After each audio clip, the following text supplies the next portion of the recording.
गणेशाय नमः। ओम नमो भगवते वासुदेवाय। पुरुषोत्तम मास महात्म्य पहला अध्याय।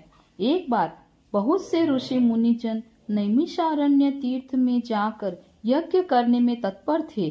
उसी समय श्री सूत जी तीर्थ यात्रा के निमित्त भ्रमण करते हुए अपने शिष्यों के सहित वहां पर आए।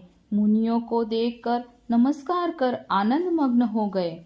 वल्कल वस्त्र पहने, प्रसन्न मुख, चेहरे पर कांति, परमार्थ में निपुण, चंदन से शोभायमान, तुलसी की माला तथा जटाओं का मुकुट धारण किए हुए महाशरणम इस अद्भुत मंत्र को जपते हुए सूत जी को देखकर नैमिषारण्य के महर्षि लोग उठकर खड़े हो गए।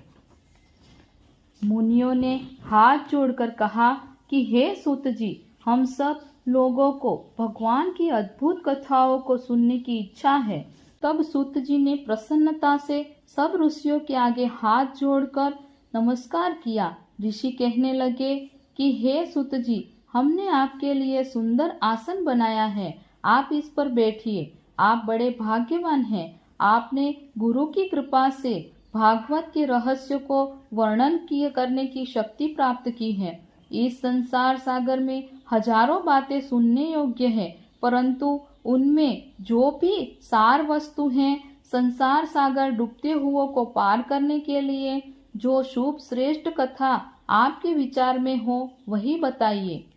सौनकादिकों के पूछे पर जाने पर श्री सूत जी कहने लगे, हे विप्रो, मेरे वचनों को सुनो। मैं पहले पुष्कर तीर्थ गया और वहां से हजारों तीर्थों में होता हुआ हस्तिनापुर गया।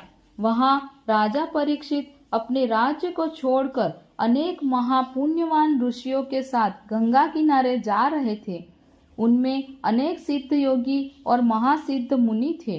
वे वहां पर उस समाज को पूछ ही रहा था तो वहां श्री कृष्ण भगवान के चरण कमल में मन लगाए महामुनि व्यास जी के पुत्र शुकदेव जी पधारे, जिनकी 8 वर्ष की आयु, शंख के समान कंठ, ऊंचे और चिकने केशों से घिरा हुआ मुख, दृढ़ कंधे, चमकती हुई कांति थी।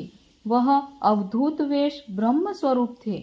ऐसे महामुनि सुखदेव जी को देखकर सब मुनि हाथ जोड़कर खड़े हो गए।